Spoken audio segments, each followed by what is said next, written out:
إن الحمد لله نحمده ونستعينه ونستغفره من يهده الله فلا مضل له ومن يضلل فلا هادي له وأشهد أن لا إله إلا الله وحده لا شريك له وعلى آل محمد كما صليت على إبراهيم وعلى آل إبراهيم إنك حميد مجيد اللهم بارك على محمد وعلى آل محمد كما باركت على إبراهيم وعلى آل إبراهيم إنك حميد مجيد يا أيها الناس اتقوا ربكم الذي خلقكم من نفس واحدة وخلق منها زوجها وبث منهما رجالا كثيرا ونساء واتقوا الله الذي تساءلون به والأرحام إن الله كان عليكم رقيبا يا أيها الذين آمنوا اتقوا الله حق تقاته ولا تموتن إلا وأنتم مسلمون يا أيها الذين آمنوا اتقوا الله وقولوا قولا سديدا يصلح لكم أعمالكم يغفر لكم وذنوبكم ومن يطع الله ورسوله فقد فاز فوزا عظيما فإن أصدق الحديث كتاب الله وهدي محمد صلى الله عليه وسلم وشر الأمور محدثاتها وكل محدثة بدعة وكل بدعة ضلالة وكل ضلالة في النار سبحانك لا علم لنا إلا ما علمتنا إنك أنت العليم الحكيم பெரும் மதிப்பிற்கும் மரியாதைக்கும் உரிய எல்லாம் அல்ல ஏகனாகிய அல்லாஹ்வினுடைய நல்லடியார்களே, உங்கள் மீதும் என் மீதும் வல்ல ரஹ்மானின் வற்றாத பெருநருளை இம்மையிலும் மறுமையிலும் நின்று நிலவட்டுமாக என்ற பிரார்த்தனை செய்தவனாக இந்த ஜும்மா உரையில் தோன்றுகிறேன். அல்லாஹ்வுடைய மார்க்கத்தை அதனுடைய தூய்மையான வழியிலே அறிந்து கொள்ள வேண்டும். அதன்படி இந்த உலக வாழ்க்கையை அமைத்துக் கொள்ள வேண்டும் என்ற ஒரு சிறந்த நோக்கத்தை அடிப்படையாக கொண்டுதான் நாம் எல்லாம் இந்த ஜும்மாவில் குழுமி இருக்கின்றோம். இந்த ஜும்மாவில் பதிய இருக்கின்ற செய்தி, அதனுடைய தலைப்பு என்னவென்று சொன்னால், அற்ப உலகமும் அழியாத மறுமையும். இந்த உலகம் அழியக்கூடியது என்ற சிந்தனையையும் மறுமைதான் நமக்கு நிரந்தரமானது என்ற உயர்ந்த தத்துவத்தினையும் யார் உளமாற ஏற்றுக்கொண்டிருக்கிறார்களோ அவர்கள்தான் இறைவனுக்கு கட்டுப்பட்ட பல நல்ல காரியங்களை இந்த உலகத்தில் செய்ய முடியும். யார் இந்த சிந்தனையின் மீது முழுமையான நம்பிக்கை வைக்கவில்லையோ, அரைகுறையாக இதை நம்புகிறார்களோ, அவர்களால் இந்த மார்க்கத்தில் முழுமையாக நிறைவேற்றி விட முடியாது. உலகத்தில் பல நல்ல காரியங்களை முன்வந்து செய்வதற்கும் அவர்களால் முடியாது. அப்ப இந்த உலகம் அற்பமானது என்ற சிந்தனையை தான், இந்த உலகம் அழியக்கூடியது என்ற தத்துவத்தை தான் அல்லாஹ் இந்த ஒட்டுமொத்த உலகத்திற்குமே விதியாக்கிவிட்டான். ஒவ்வொரு மனிதனுக்கும் ஒரு முடிவு இருக்கிறது. அந்த முடிவுக்கு பெயர் அல்லாஹ் மரணம் என்று வைத்திருக்கிறான். நம்ம கத்தர்னா பயனுக்கும் மௌத். இந்த உலகத்துல எதையோ நீ வெல்கிறாயே, உலகத்துல மனிதன் வெற்றி பெறுவதற்கு ஆசைப்படுகிறான். சாதாரணமாக ஒரு சின்ன விளையாட்டுகளில் கூட நாம் வெற்றி பெற வேண்டும் என்றுதான் இருக்கும். தோல்வி வருவதற்காக விளையாடுவோமா? அப்ப எல்லா விஷயங்களையும் வெற்றி பெற நினைக்கிறாயப்ப நீ ஒன்றில் வெற்றி பெற முடியுமா? அதுதான் மௌத். நவனு கத்தர்னா பயனுக்கும் மௌத். இந்த மௌத்தை ஒன்றால் வெற்றி கொள்ள முடியுமா? எனவே மரணம் என்பதுதான் ஒட்டுமொத்த மனித குலத்திற்கு மட்டுமல்ல, ஒட்டுமொத்த படைப்பினங்களுக்கும் அல்லாஹ் வைத்திருக்கின்ற கடைசி நொடி அதுதான். அப்ப ஒட்டுமொத்த படைப்பினங்களுக்கும் மரணம் எப்படி முடிவாக இருக்கிறதோ, அதே போல இந்த உலகத்தையும் அல்லாஹ் படைப்பினத்தில் கொண்டு வருகிறான். இந்த உலகத்திற்கும் ஒரு முடிவு இருக்கிறது, அதுதான் கியாமத் நாள். அப்ப ஒவ்வொருவருக்கும் ஒரு முடிவு இருக்கிறது. அதே போல இந்த அண்ட சராசரங்களுக்கும் ஒரு முடிவு இருக்கிறது. அதை பற்றி தான் அல்லாஹ் திருமறையில் பேசுகிறான். குல்லுமன் அலைஹா ஃபான். இந்த உலகத்தில் உள்ள அத்தனையும் அழிந்து போய்விடும். நாம் படைத்த அத்தனையுமே அழிந்து போய்விடும். மலக்குமார்கள் அழிந்து போய்விடுவார்கள். அல்லாஹ் படைத்த அத்தனையும் அழிந்து போய்விடும். அல்லாஹ் சொல்றான், குல்லுமன் அலைஹா ஃபான் வ யபுர வஜ்ஹ ரப்பிக துல் ஜலாலி வல் இக்ராம். மகத்துவமும் கண்ணியமும் மிக்க உங்கள் இறைவனுடைய முகத்தை தவிர, வஜ்ஹா என்று சொன்னால் அழகான முகம் என்று அர்த்தம். வஜ்ஹர் என்றெல்லாம் பேர் வைக்கிறார்கள் அல்லவா? அப்ப மகத்துவம் மிக்க கண்ணியம் மிக்க உன் இறைவனை தவிர அத்தனையும் அழிந்து போய்விடும். அல்லாஹ் பேசுகிறான். அந்த சராசரங்களை எல்லாம் அழித்து விட்ட பிறகு மலக்குமார்கள் பேசுகிறான். இப்பொழுது யார் இருக்கிறார்கள்? அப்பொழுது மலக்குமார்கள் உள்ள கடைசி நிலையோடு சொல்வார்கள், யா அல்லாஹ், ஜிப்ரீல் இருக்கிறார், மீகாயில் இருக்கிறார், இஸ்ராஃபீல் இருக்கிறார், எல்லாத்தையும் சூறுவதற்குரிய நான் இருக்கிறேன்.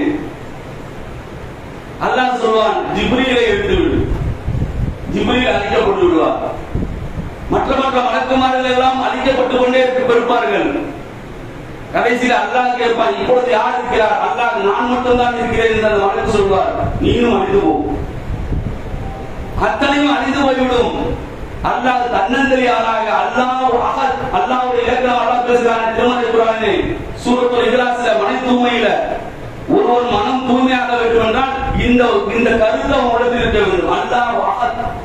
அல்லாஹ் தனித்தவன், அவன் ஒருவன். எப்பொழுது எல்லாம் அழிக்கப்பட்ட பிறகு அவன் தனியாக இருப்பான்.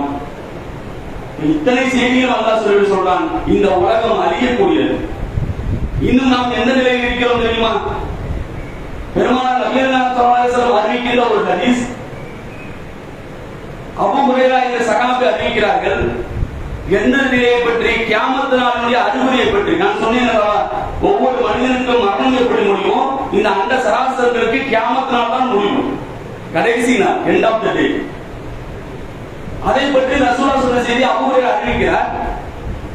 எந்நாளும் கிழக்கிலே உதிக்கின்ற சூரியன் ஒரு நாள் மேற்கிலே உதிக்கும். மக்கள் எல்லாம் அதை பார்ப்பார்கள். நீ கிழக்கில் சூரியன் உதிச்சுல இப்படி டெய்லி நடக்குமானா ஒரு நாள் நடக்காது.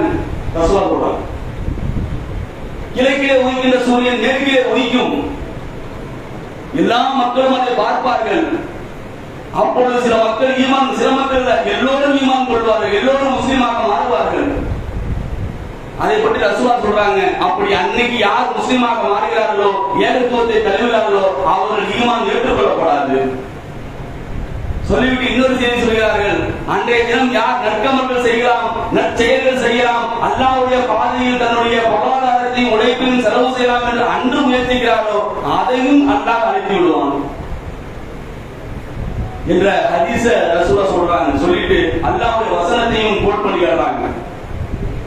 சூரா அத்தியாயம் 6 158வது வசனம், யௌம யஸ்து பக்ருஹு ஆயாத்தி ரப்பிஹி, அல்லாஹ்வுடைய அத்தாட்சிகள் காட்டப்பட்ட பின்னர் லா யன்ஃபஹு நஃப்ஸன் ஈமானுஹா, அன்னைக்கு அவன் ஈமான் கொண்டான் அவனும் தகூனு ஆமன்து மின் கபுல் அவ் கஸபதா, அன்னைக்கு யார் நற்செயல் செய்ய வேண்டும் என்று முயற்சிக்கிறான் அவனும் பி ஈமானிகா ஹைரன் குல் இத்தபிஹு இன்னஹு முத்தலிதீன், அது எல்லாம் அல்லாஹ் அங்கு அழைத்து விடுவான். உங்களுடைய இறைவனின் அத்தாட்சிகள் சில வரும் நாளில் இதற்கு முன்னால் நம்பிக்கை கொள்ளாமல் ஈமான் கொள்ளாம காபிரா இருந்தவன் நம்பிக்கை கொண்டுருவான். கிழக்கு உண்மையில் மேற்கு சும்மா இருப்பானா, சரண்டர் ஆயிடுவான், அன்னைக்கு முஸ்லீம் ஆயிடுவான். ஆனா முஸ்லீமா அல்லாஹ் ஒத்துக்க மாட்டான். சொல்றான், அந்நாளில் ஏற்கனவே ஈமான் கொண்டு விட்டு எந்த நன்மையும் செய்யாமல் சும்மா இருந்திருப்பானே, ஈமான் கொள்ளாம காபிர் லிஸ்ட்ல இருப்பான், முஸ்லீம் சில பேர் இருப்பான், அவன் யாரு? அவனை பத்தி அல்லாஹ் பேசுறான். அந்த லிஸ்ட்ல நாம வந்து கூடாது. இறை மறுப்பாளர்கள் அன்னைக்கு ஈமான் கொள்வது, ஆமா நீ தப்பு, இவ்வளவு நாள் அல்லாஹ்வுடைய அட்டாச் எல்லாம் பார்த்து ஈமான் கொள்ளல, இன்னைக்கு என்ன ஈமான் கொள்ற? ரிஜெக்டட். ஆனா முஸ்லிமாவே இருப்பான், ஈமான் கொண்டிருப்பான், தொழுது இருப்பான், துஆ செஞ்சிருப்பான், எல்லாம் செஞ்சிருப்பான், நற்காரியங்கள் செய்திருக்க மாட்டான். இன்னல்லதீன ஆமனு வ ஆமிலு ஸாலிஹாத்தி, யார் நம்பிக்கை கொண்டு நற்கர்மங்கள் செய்கிறார்களோ அவர்களுக்கு தான் சொர்க்கத்தோட இடம் உண்டு. யாரா நான் உன்னை மட்டும் தான் நம்புனேன், ஆமாப்பா நம்புனேன், நம்புறதுக்கு என்ன ரியாக்ட் பண்ண? கணவன் மனைவியாக ஒத்துக்கொள்வது, மனைவி கணவன் ஒத்துக்கொள்ளும், நான் உன்னைதான் கணவனாக ஒத்துக்கொண்டேன், கணவன் கட்டப்பட்டாதானே கணவன், அது ஒத்துக்கொண்டதாக அர்த்தம். நான் உன்னை மட்டும்தான் மனைவியாக நேசிக்கிறேன், மனைவி கொடுத்த உரிமை கொடுத்தாலும் ஒத்துக்கொள்றாங்க. நீ மனைவியா இரு, பேரளவுல இரு, ஒத்துக்கொள்வாரா ஒரு மனைவி? அப்ப யார் நம்பிக்கை கொண்டு கர்மங்கள் செய்கிறார் அவர்களுக்கு தான் சொர்க்கம். இங்க ஒரு குரூப் வரும், யாருன்னா நம்பிக்கை கொண்டிருப்பான், கர்மங்கள் செய்திருக்க மாட்டான், அவனும் அந்த நாளில் அழிவை சந்திப்பான். ஏன் சொல்றோம்னா, ஜூன் 12ஆம் தேதி ஒரு அறிக்கை வருகிறது, விஞ்ஞானத்தினுடைய அறிக்கை, நாசாவுடைய அறிக்கை வருகிறது. அவன் இந்த கடந்த 2-3 ஆண்டுகளாக பல ஊர்கள்ல பல இடங்கள்ல எடுத்துப்பார், நிலநடுக்கம், எரிமலை பிளம்பு, பேரழிவுகள், இதெல்லாம் பார்த்து அவன் ஆய்வு செய்யறான். இவ்வளவு பூமியில இவ்வளவு மாற்றங்கள் ஏற்படுகிறது, அண்டார்டிகாவுடைய பெரும் பனிப்பாறைகள் எல்லாம் உடைகிறது, என்ன நடக்கிறது பூமிக்குள்ள ஆய்வு செய்யறான். ஆய்வு செய்து அவன் ஜூன் 12ஆம் தேதி கடந்த ஒரு மாதத்துக்கு முன்னால் அறிக்கை சமர்ப்பிக்கிறான். இந்த பூமி 3 பகுதியாக பிரிக்கப்படுகிறது. மேல ஒரு உருண்டை இருக்குன்னா மேல ஒரு பகுதி, அதுக்கு நடுவுல மேண்டின்னு ஒரு பகுதி, அதுக்கு சென்டர்ல கோர்னு ஒரு பகுதி. இவன் சொல்றான், அந்த கோர் என்ற அந்த மைய கரு இருக்கு, சென்டர் பாயிண்ட், ஒரு 3 வளையம் இருக்கு, 3 வளையத்துல நடு சின்னதா ஒரு வளையம் இருக்குன்னு, அந்த கோர் என்ற பகுதி இப்பொழுது ரிவர்ஸில் சுற்றுவதற்கு தன்னை தயார்படுத்திக் கொண்டிருக்கிறது. எப்படி?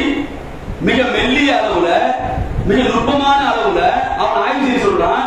அந்த கோர் தன்னை ரிவர்ஸில் சுற்றுவதற்கு, இது வந்து வலதுல சுத்தி ரொட்டேட் பண்ணிட்டு இருந்தது, லெப்ட்ல சுத்துவதற்கு, திரும்ப எதிர் திசையில் சுத்துவதற்கு, மிக குறைந்த வேகத்தில் அது சுத்துவதற்கு அதை தன்னை தயார்படுத்தி சுத்தவும் ஆரம்பித்து விட்டது.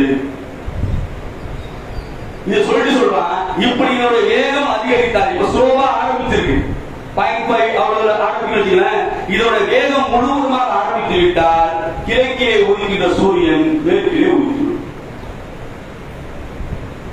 ஏன் அல்லாஹ் வெளிப்படுத்துறான்? யாருக்கு வெளிப்படுத்துகிறான்? ஒட்டுமொத்த அதை ஆய்வு செய்யறான் இறை மறுப்பாளர், இஸ்லாத்தை தழுவி இருப்பான, அவனுக்கும் நாளைக்கு அல்லாஹ் மறுமையிலே நடந்து கொடுத்து போனான். நீதாப்ப ஆய்வு செய்யாய். 1400 ஆண்டுகளுக்கு முன்னால் பெருமானார் நபிகள் நாயகம் ஸல்லல்லாஹு அலைஹி வஸல்லம் அவர்களை எச்சரித்து விட்ட செய்திதானே. திடீரென்று ஒரு நாள் கிழக்கிலே உதித்து விட்டால் அத்தனை மனிதன் என்ன சொல்லுவான்?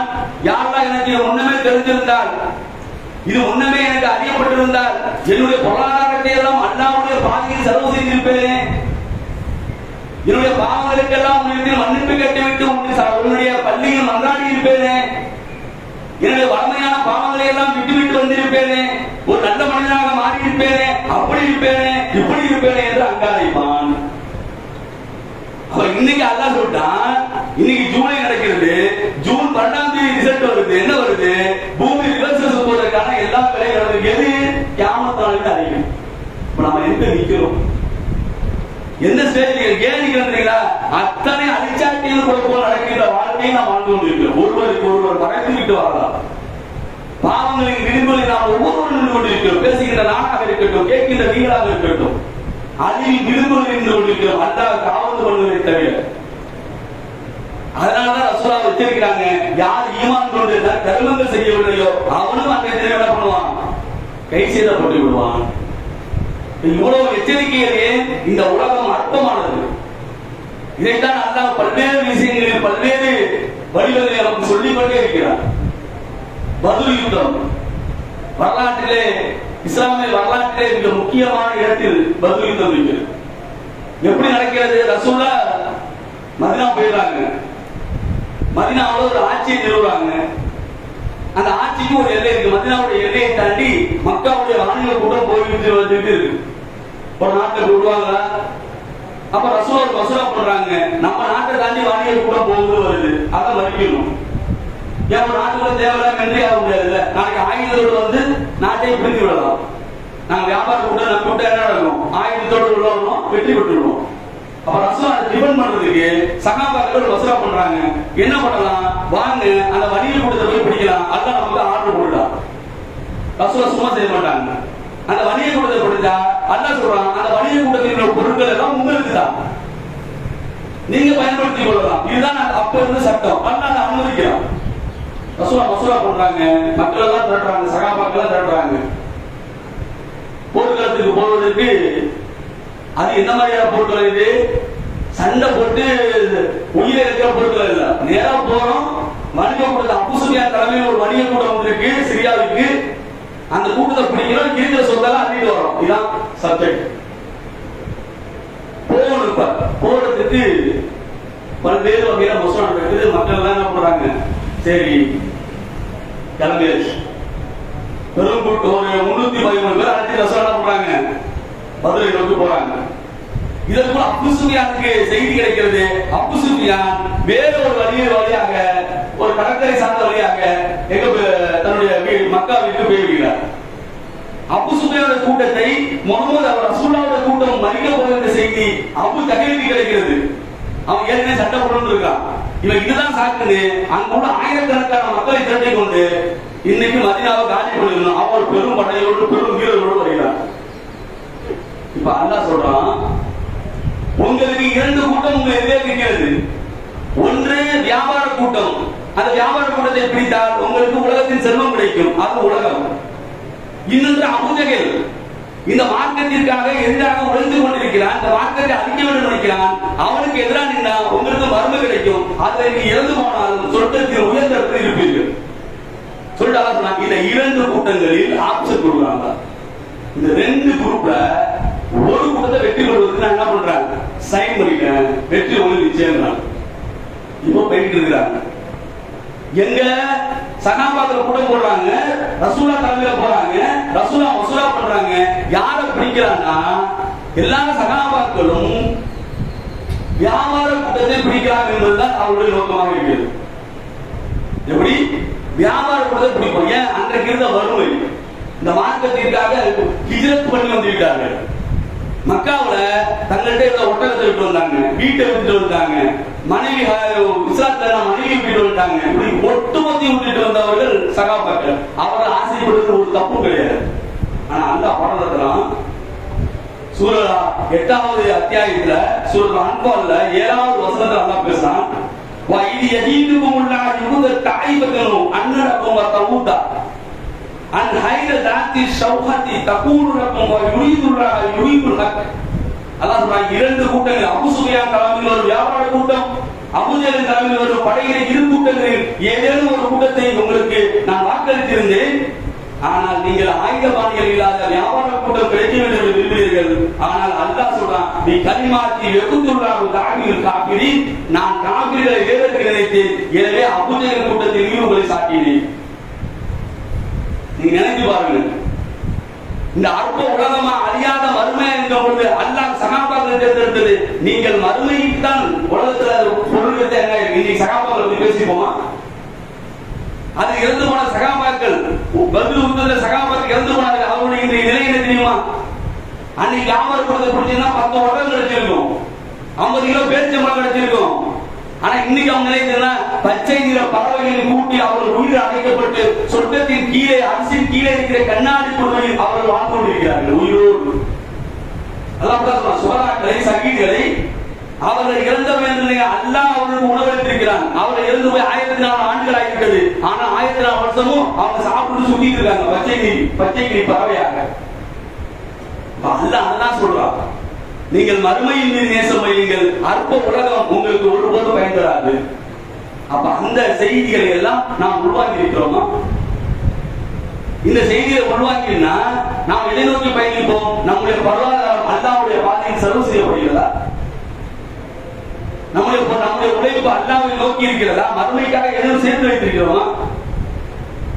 இந்த மாற்றம் வேதம் கொள்வதற்காக உழைத்த சகாபாக்கள் அபூபக்கர் சித்திக் ரலியல்லாஹு அன்ஹு அவர்கள் வாழ்க்கையில பார்க்கிறோம். அல்லாஹ்வுடைய தூதரின் முற்ற தோழராக இருந்தார்கள்.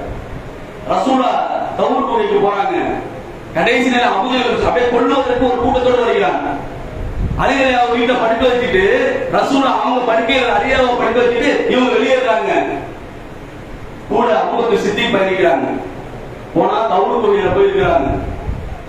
3 நாட்கள் அங்க இருந்தாங்க. அல்லாஹ்வுடைய 3 நாளைக்கு இங்க இருந்திருங்க. இந்த மார்க்கம் மேலோங்குவதற்கு எப்படி சகாபிய பெண்மணி இருந்தார்கள் பாரு. அபூபக்கர் சித்திக் அவர்கள் அஸ்மா பின்த் அபூபக்கர் அவங்க 17 வயசு பெண்மணி, டீனேஜ். வீட்டு கதவு அப்படியே தட்டுறான், எங்க உங்க அத்தா எங்க? முகமதுவை காணோம். உங்க அத்தாவை போய் சேர்ந்து விட்டாரா? கடுமையாக பேசுகிறான். வெளில சொல்ல எனக்கு தெரியாது என்கிறார்கள். ஓங்கி கண்ணத்தை அறைகிறான். அந்த வலியை தாங்கிக் கொண்டு அவனிடத்தில் எதுவும் பேசாமல் போன அந்த இருவருக்காக உணவு சமைத்துக் கொண்டிருந்தேன். உணவு சமைத்து விட்டு அந்த உணவை 3 நாட்களுக்கு ரசூலுல்லாஹ்வுக்கும் அல்லாஹ்வுடைய தூதருக்கும் தன்னுடைய தகப்பனார் கொண்டு உணவு கொடுத்த ஒரு பெண் 17 வயசுல எவ்வளவு பெரிய பிரேவரி பாரு, எவ்வளவு பெரிய வீரத்தை செயல். அப்படியே ஒரு கூட்டம் தேடிக் கொண்டிருக்கிறது. இவர் உணவு செஞ்சா இவர் தலை தப்புமா? 3 நாட்கள் தன்னந்தனி பெண்மணியாக தன்னுடைய சகோதரனை அழைத்துக் கொண்டு, அவர் அப்படி இஸ்லாத்துல இல்ல, அவருக்கு ஒரு வேலை கொடுக்குறாங்க, நீ போய் கூட என்ன நடக்குதுன்னு போய் உணவு செஞ்சிருவா. இந்த தகவல் கொண்டு ரசூலுல்லாஹ் சொல்லணும். இந்த 3 நாட்களுக்கு உணவு கொண்டு கொடுக்குறாங்க. அல்லாஹ்வுடைய தூதருடைய வரலாற்றை பார்க்கிறோம். பெண்கள் இந்த மாற்றத்திற்காக தங்கள் உயிரை பயணம் வைத்திருக்கிறார்கள். ஆட்டுக்கூட்டத்தினுடைய அவருடைய அடிமையிட்ட ஆட்டுக்கூட்டம் ஆட்டை மேய்ச்சிட்டு அவன் அடிமை அனுப்புறாங்க, நீ அப்படியே உபயோகியா போ, ஆட்டை மேய்ச்சிட்டு போ. ரசூலுல்லாஹ் அவங்களுக்கு வாழ்ந்து கொடுத்துருவா.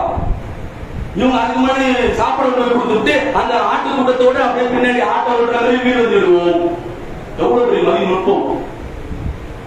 இவ்வளவு பாதுகாப்பாக இவ்வளவு தியாகம் செய்து ஒரு கட்டத்துல பல நாட்களுக்கான உணவை தயாரித்து கொண்டு போறாங்க. தண்ணி உணவு எல்லாத்தையும் சுமந்து கொண்டு போறாங்க. ஒரு ஒட்டகம் சுமப்பது போல, பாலைவனத்தில் ஒரு ஒட்டகம் சுமப்பது போல ஒரு 17 வயது பெண் தண்ணியையும் உணவையும் சுமந்து செல்கிறார்.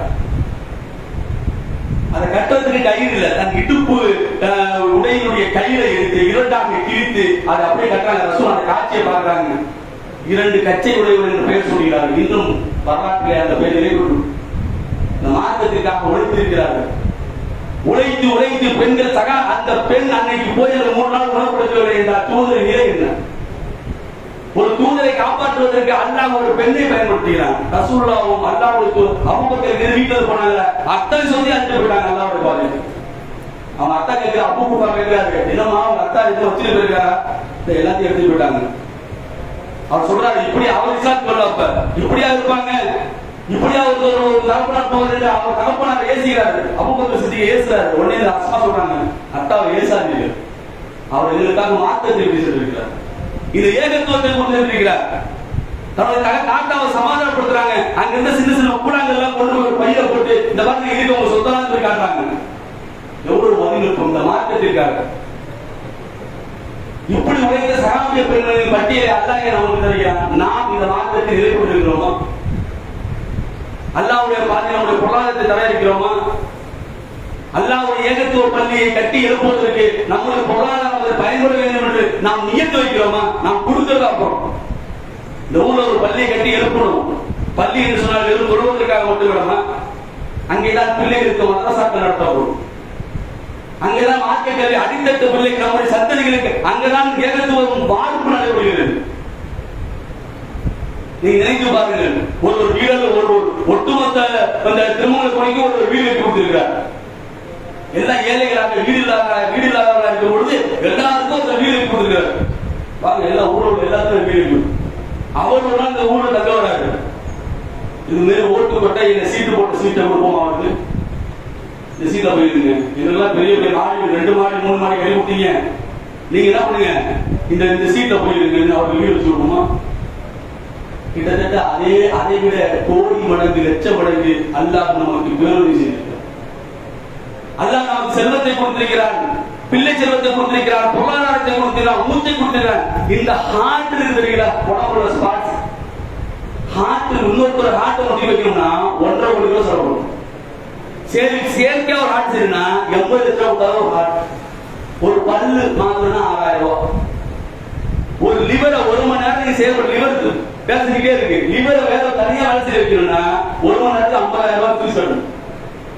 கிட்டத்தட்ட 50 கோடி ரூபாய்க்கான ஸ்பேர் பார்ட்ஸ் அல்லா நம்ம பிறக்கும் போதே கொடுத்து அனுப்பியிருக்கிறான். ஆனா அல்லாஹ்வுடைய பாதியில் என்னுடைய வீட்டை என்னுடைய பள்ளியை நீ உண்டாக்குவதற்கு நீ கஞ்சத்தனம் செய்கிறாய. உன்னுடைய வீடு மாடியை வைத்து கட்டுவதற்கு நீ உன்னுடைய திறமையா, உன்னுடைய அறிவா? நீ ஒரு காலத்துல ஒண்ணுமே இல்லையப்பா. தாயின் கருவறையில் நீ அற்ப சிறை முட்டையாக இருந்தாய். தாயின் கருவறையில் ஒண்ணும் இல்லாதவனாக, பார்வை இல்லாதவனாக, கை இல்லாதவனாக, கால் இல்லாதவனாக, அற்ப துணியாக இருந்தாய். உனக்கு கை கொடுத்தேன், கால் கொடுத்தேன், ஒட்டுமொத்த உலகத்தினுடைய அத்தனை வஸ்துகளையும் கொடுத்தேன். ஆனா நீ அல்லாஹ்வுடைய பாதையில் எதை கொடுத்தாய்? எல்லாம் கேட்க மாட்டாங்க. இந்த ஏகத்துவ பள்ளியை கட்டி எழுப்புவதற்கு நாம் எல்லா விதமான முயற்சியை செய்ய வேண்டும். அல்லாஹ் நம்முடைய எண்ணத்தை பார்க்கிறான். எந்த காசு இல்லையே, எந்த பொருளாதாரம் இல்லையே, அல்லது பொருளாதாரத்திலிருந்தும் சைத்தான் நம்முடைய உள்ளத்தில் வறுமையை கொண்டிருந்தால் இதெல்லாம் கொடுத்து விட்டால் நமக்கு இல்லாமல் போய்விடும். அடுத்த நொடி நம்மிடத்தில், அடுத்த நாள் நம்மிடத்தில். ரசூலுல்லாஹ் சொல்றாங்க, யார் ஒருவன் காலையில் நல்ல விதமாக உடல் ஆரோக்கியத்தில் இருந்து அன்றை ஒரு நாளைக்கு வேண்டிய உணவை கையில் வைத்திருக்கிறானோ அவன் தான் உலகத்தில் மகாபெரிய அரசுங்கிறான். ஏன்னா ஒரு நாள் தான் வாழ்க்கை, அடுத்த நாள் தெரியாது, சஸ்பெண்ட். அப்ப அற்ப உலகம் என்பதை நாம் எல்லா வகையிலும் புரிந்து வைத்திருக்கிறோம். ஆனா அல்லாஹ்வுடைய பாதையில் நம்முடைய பொருளாதாரத்தை தருவதற்கு பல வகையில் யோசனை செய்ய சைத்தான் நம்முடைய உள்ளத்தில் போடுகின்ற வறுமை சிந்தனை கொடுத்து விட்டால் இல்லாமல் அல்லாஹ் சொல்றான், அல்லாஹ்வுடைய பாதையில் நீங்கள் ஒன்றை செய்தால் அல்லாஹ் அதை 70 மடங்காக ஆக்கிறான். இன்னும் 700 மடங்காக ஆக்கிறான். ஒருபோதும் அல்லாஹ் உங்களை நெருங்கியாக அனுப்புவது. அல்லாஹ்வுடைய பாதையில் ஒரு ரூபாய் கொடுத்தான்னா அல்லாஹ் என்ன பண்றான், உனக்கு நான் திரும்ப 200 கொடுப்பா. நீ 1 லட்சம் கொடுத்தா உனக்கு 7 கோடி திரும்ப கொடுப்பேன், இன்னும் அதிகமாக கொடுப்பேன். நாடியவர்களுக்கு 7000 கொடுப்பேன். அற்ப இறை மறுப்பாளருக்கு அல்லாஹ் தரலையா 5000 ரூபாய் கல்யாணம் பண்றான். அல்லாஹ் உலக கல்யாணம் பண்றான். இறை மறுப்பாளருக்கு அல்லாஹ் சொல்றான், தங்கத்திலே வீடு கட்டி கொடுத்துருப்பேன். நீங்க எல்லாம் கஷ்டப்பட்டுருவீங்க, நீங்க எல்லாம் விரக்தியாக நினைச்சு அவர் கொடுக்காம இருக்கிறீங்க. இந்த உலகம் தான் அவனுக்கு சொல்றோம். இப்போ நாம் மறுமைக்கு வெற்றி பெற வேண்டும் என்று சொன்னால் நம்முடைய பொருளாதாரத்தையும் நம்முடைய உழைப்பையும் நம்முடைய எண்ணங்களையும் அல்லாஹ்வுடைய பாதையில் செலவு செய்யக்கூடியவராக அல்லாஹ் உங்களை ஆக்கக்கூடிய உங்களை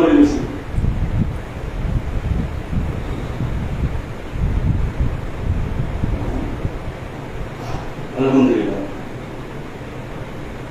அல்லாஹ்வுடைய நல்லடியார்களே, அல்லாஹ்வுடைய மாபெரும் கருணையால் இந்த மார்க்கம் ஏறுவதற்கு அல்லாஹ் பள்ளிவாசலை மைய கருத்தாக பயன்படுத்தினார். அதனால்தான் அல்லாஹ் பள்ளிவாசலை பற்றி பேசும்போதெல்லாம் பள்ளிவாசல் என்பது என்னுடைய வீடு என்று அல்லாஹ் பேசினார். அந்த வீட்டிலே நீங்கள் விருந்தாளிகளாக நுழைகிறீர்கள். இந்த உலகத்தில் நாம் வீடு கட்டுவதற்கு எத்தனையோ வகையில் முயற்சி செய்கிறோம். 20 ஆண்டு கால குடும்ப வாழ்க்கையை தொடர்ந்து வெளிநாட்டிலே வேலை செய்து வீடு கட்டுவதற்காகவே வெளிநாட்டில் வாழ்ந்தவர்கள் தான் இருக்கிறார்கள். நாம சமகாலத்தில் பார்க்கிறோம். சின்ன தொகையாக இருந்தாலும் அதை வைத்து எப்படியாவது வீடு கட்டி கொஞ்சம் கொஞ்சமாக வாழ்ந்தார்கள். கடனை வாங்கி வீடு கட்டுவதெல்லாம் பார்க்கிறோம். ஆனால் கடன் வாங்கி வீடு கட்டுவது இஸ்லாத்தில் அனுமதி இல்லை. கடன் வாங்குகிற நிலையை நீங்கள் மரணத்தை விட்டால் ரசூலுல்லாஹ் ஜனாஸா தொழுகை வைக்கிறார். ஆனால் வீடு என்று வரும்போது தன்னுடைய வீடு என்பது இப்படியெல்லாம் முயற்சி இருக்கின்றன. அல்லாஹ்வுடைய வீடு என்று வந்துவிட்டால் அது அலட்சியம் காட்டி பிள்ளைகளுடைய கல்வியில நாம் என்ன பண்றோம், மிகப்பெரிய பொருளாதார செலவு செய்யறோம். அவன் எல்கேஜி ஆரம்பிச்சு அவன் காலேஜ் போறவங்க 17 வருஷம் அவன் பின்னாடி லோன் அலையிடும். உலக கல்வி அவ்வளவு ஒர்த்து இல்லை, ஆனாலும் அலையிடும். ஆனால் மார்க்க கல்வியை சொல்லி தருகின்ற பள்ளிவாசலை கட்டிய போதுல நம்ம என்ன பண்றோம்? அலட்சியம் காட்டியும். அல்லாவுடைய பள்ளியை கட்டி எழுப்புவதற்கு மறுமையில் அல்லாஹ் ஒரு அழகிய வீட்டை தருகிறார். இன்னும் சொல்ல போனா யார் அல்லாவுடைய பள்ளியில் உதவி செய்கிறார்களோ அவர்களுக்கு அல்லாஹ் சொல்றான், இது சதக்கத்துல் ஜாரியா, நீங்க இறந்து பிறகும் கிடைக்கும் நன்மை. ஒரு பள்ளிவாசலுக்கு ஒரு 100 ரூபாய் அல்லாவுடைய பாதையில் செலவு செய்கிறார், அவருக்கும் அல்லாவுக்கும் முடியாது. அவருக்கு 10 லட்சம் ரூபாய் தரக்கூடிய கெப்பாசிட்டி அல்லாஹ் கொடுத்திருந்து அவர் 100 ரூபாய் கொடுத்திருந்தா மறுமையில் அல்லாஹ் இருக்கிற அவர் போய் சொல்லுவார், வயகூல் ரப்பி லௌலா அகரதனி லஅஜரின் கரீம் வசத்தக வக்கும் மின சாலிஹீன். யா அல்லாஹ் 10 லட்சம் கொடுக்க வேண்டிய இடத்துல இத பள்ளிவாசலே கட்டி கொடுக்கிற மாதிரி அல்லாஹ் எனக்கு சொத்து கொடுத்திய அந்த நேரத்துல நான் பள்ளிவாசலை கட்ட வேண்டாம் என்று சொன்னேன், இதெல்லாம் இப்பொழுது அவசியம் இல்லை என்று சொன்னேன் என்று ஒருவர் சொல்லியிருந்தால், இல்ல நான் 10 ரூபாய் கொடுத்து 10 லட்சம் கொடுக்கறதுல இல்ல 100 ரூபாய் கொடுத்து விட்டு ஆனா இது வந்து இது போதும் உங்களுக்கு என்று நான் விட்டிருந்தால் நாளை வறுமை அவர் போகுவார். நம்மளோட அகரத்தனி லட்சரின் கறி கொஞ்சம் டைம் கூட கொஞ்சம் அப்புறம் போச்சு, இப்ப போறோம் பேங்க்கு சட்டக்க ஒத்துமிழ் சாலியின் உன் பேர்ல எல்லாத்தையும் எழுதிவிட்டு ஒரு நல்லடியாக வந்து நல்லா சொல்ல பொய் சொல்லுங்க. உலகத்தவனுக்கு 60 வருஷம் டைம் கொடுத்துருந்தேன், 70 வருஷம் டைம் கொடுத்துருந்தேன், நல்ல கையெழுத்து கூட சூப்பரான கையை கொடுத்திருந்தேன், கண்ணு கொடுத்திருந்தேன், நீ செலவே செய்யாமல் என்னுடைய ஹார்ட்டை பயன்படுத்தி இருந்த, நீ செலவே செய்யாமல் என்னுடைய கிட்னியை பயன்படுத்தி இருந்த, ஒரு தடவை டயாலிசிஸ் பண்ண குடித்த தண்ணீர் வெளியேறவில்லை என்று சொன்னால் ஒரு தடவை டயாலிசிஸ் பண்ணது 6000 ரூபாய், காலையில் மலையில 12,000 கொடுத்தாங்க குடிச்ச தண்ணியை வெளியேறும். அல்லாஹ் ரபிக்குமார் கத்திப்பான், அல்லாஹ்வின் அருள்படி எதை நீங்கள் பொய்யன கேள்வீர்கள், அல்லாஹ்வுடைய பாதையை உங்கள் பொருளாதாரத்தை செலவு செய்யாமல். நாம் ஒவ்வொருவரும் நியமிக்க வேண்டும், நம்முடைய வீடுகள் எல்லாம் இந்த ஊரில் அழகாக இருக்க, அடுக்கு மாடிகளாக இருக்க, அல்லாஹ்வுடைய பள்ளியை இப்படி ஒட்டி வைத்திருக்கிறோமே என்ற எண்ணம் நம்முடைய ஒவ்வொரு உள்ளத்தில் வர வேண்டும். திருமங்கூர் இருக்குன்னா நம்ம எல்லாத்துக்கும் எண்ணம் வரணும், தௌஹீத்வாதிக்கு வரணும், முஸ்லிம்கள் அத்தனை பேருக்கு வரணும். இறை மறுப்பான அற்ப கல்யாணத்தை 5000 மொழிக்கு பண்ணிருக்கிறான், பார்க்கலாமா இல்லையா? போய் காட்டுக்கு 2 கோடி ரூபாய்க்கு வாச்சு, 2 கோடி ரூபாய்க்கு மாற்றி காட்டினா மணியை மாற்றி காட்டிடுவேன், 9 கட்டும் பெருமை அடிக்கிறார்கள். பார்க்கிறோம், இவர்களெல்லாம் மறுமையில் எழுப்பப்படுவார்கள், கண்ணு தெரியாத கூடுதல்களாக செவிடர்களாக ஊமைகளாக எழுப்புவாங்க. எழுப்பியப்பா நான் கொடுத்த பொருளாதாரத்தை எப்படி பண்ணி செலவு பண்ண, ஆடம்பரம் செய்தார், பெருமை அடித்தார். அதனால ரசூலுல்லாஹ் சொன்னாங்க, அல்லாஹ்வுடைய பதி சகாபாக்கள் கொடுத்த ஒரு கையளவு பேரிச்சப்பட்டிருக்கிறது, நீங்கள் ஒவ்வொரு மறையளவு தங்கத்தை கொடுத்தால் பெற்றுவிடாது.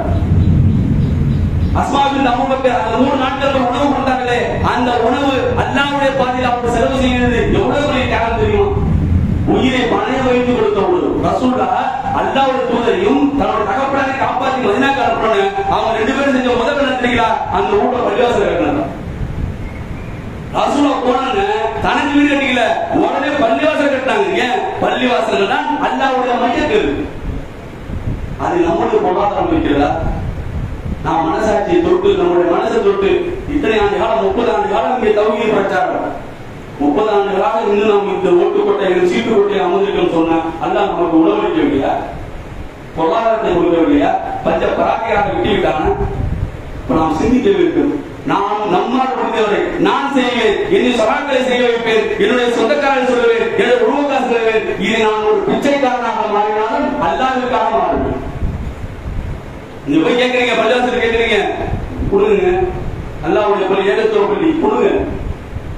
இதெல்லாம் ஒரு வேலை இல்லையா? பரவாயில்ல, தெரு வாங்கிக்கீங்க. நாளை பொன் மாலைகளாக பொன் முட்டைகளும் மாத்துகளாக நாளை வரவே அல்லாஹ் வரும். எனவே இந்த பள்ளி தௌஹீத் பள்ளி என்பது வெறுமனே தௌஹீத் சிந்தனை மட்டும் சொல்வதல்ல, நாளை சமுதாயத்தை கட்டி எழுப்புகின்ற, மறுமையை கட்டி எழுப்புகின்ற, மறுமையுடைய கியாமத்தின் அடையாளங்கள் எல்லாம் வரக்கூடிய இந்த சூழலில் திடீர்னு ஒரு நாள் கிழக்கு சூழ்நிலை வச்சா எல்லாம் என்ன சொல்லுவோம்? எல்லாம் கொஞ்சம் முன்னாடி சரி சொல்லி நான் ஜூன் 12 வந்துச்சு, டிவோர்ஸ் சுத்த போகுது. இன்னுமா நாம் நம்முடைய தகுதிகளை நாம் தெரிந்து வைத்திருக்கிறோம். இதை அல்லாஹ்வுடைய பாதையில் நம்முடைய பொருளாதாரத்தை செலவு செய்வோம். அடுத்து எப்படி ரமலான் மாதத்தில் ரசூலுல்லாஹ் அந்த பத்ர் போரை நடத்தி மாபெரும் வெற்றி பெற்றார்கள்.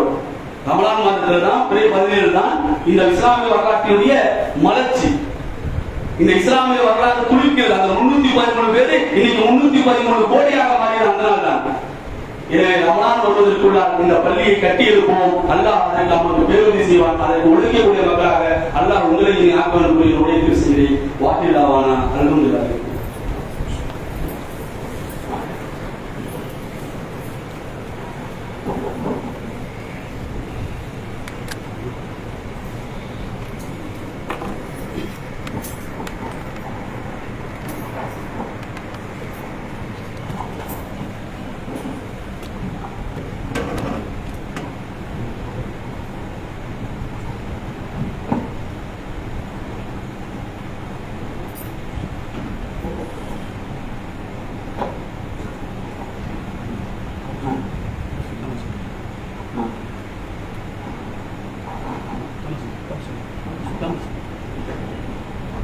الله أكبر الله أكبر أشهد أن لا إله إلا الله أشهد أن محمدا رسول الله حي على الصلاة حي على الفلاح قد قامت الصلاة قد قامت الصلاة الله أكبر الله أكبر لا إله إلا الله.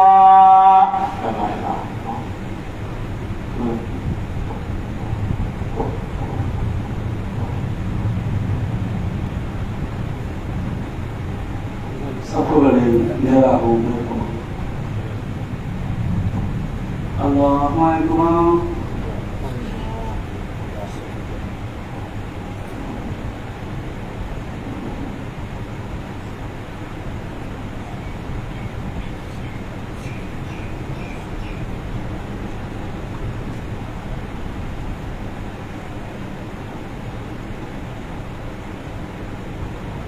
الحمد لله رب العالمين الرحمن الرحيم مالك يوم الدين إياك نعبد وإياك نستعين اهدنا الصراط المستقيم صراط الذين أنعمت عليهم غير المغضوب عليهم ولا الضالين. آمين. بسم الله الرحمن الرحيم والسماء ذات البروج واليوم الموعود وشاهد ومشهود قتل أصحاب الأخدود النار ذات الوقود إذ هم عليها قعود وهم على ما يفعلون بالمؤمنين شهود وما نطعوا منهم إلا أن يؤمنوا بالله العزيز الخبير الذي له ملك السماوات والأرض والله على كل شيء شهيد. إن الذين قتلوا المؤمنين والمؤمنات ثم لم يتوبوا فلهم عذاب جهنم ولهم عذاب الغريق. إن الذين آمنوا وعملوا الصالحات تجري من تحتها الأنهار ذلك الفوز الكبير. الله أكبر.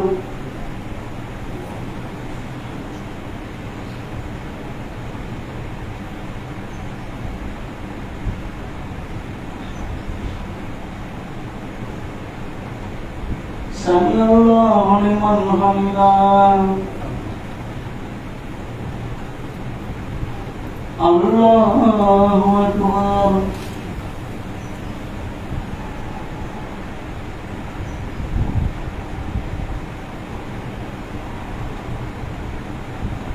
الله أكبر.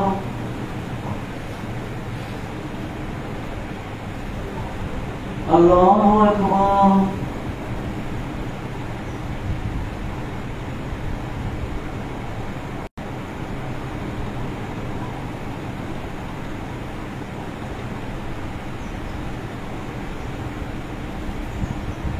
الله أكبر.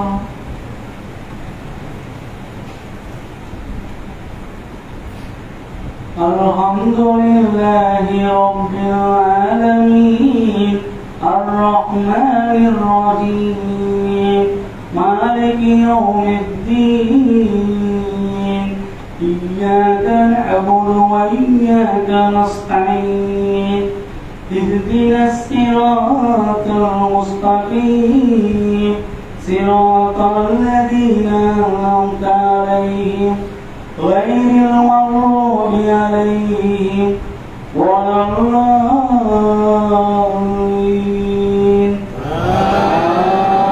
آمين. بسم الله الرحمن الرحيم فاذكروني أذكركم واشكروا لي ولا تكفرون. يا أيها الذين آمنوا استعينوا بالصبر والصلاة إن الله مع الصابرين. ولا تقولوا لمن يقتل في سبيل الله أمواتا بل أحياء ولكن لا تشكرون. ولنبلونكم بشيء من الخوف والجوع ونقص من الأموال وأنفسكم والثمرات وبشر الصابرين. الله أكبر.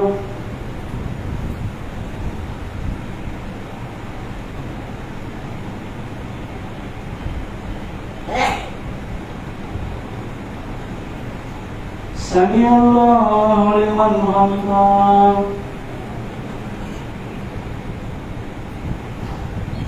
الله أكبر.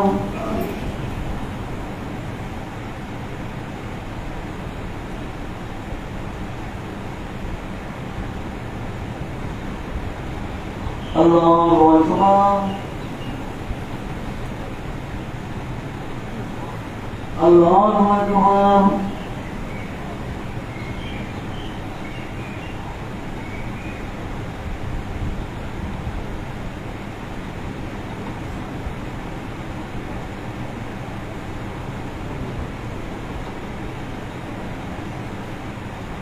الله أكبر.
السلام عليكم ورحمة الله.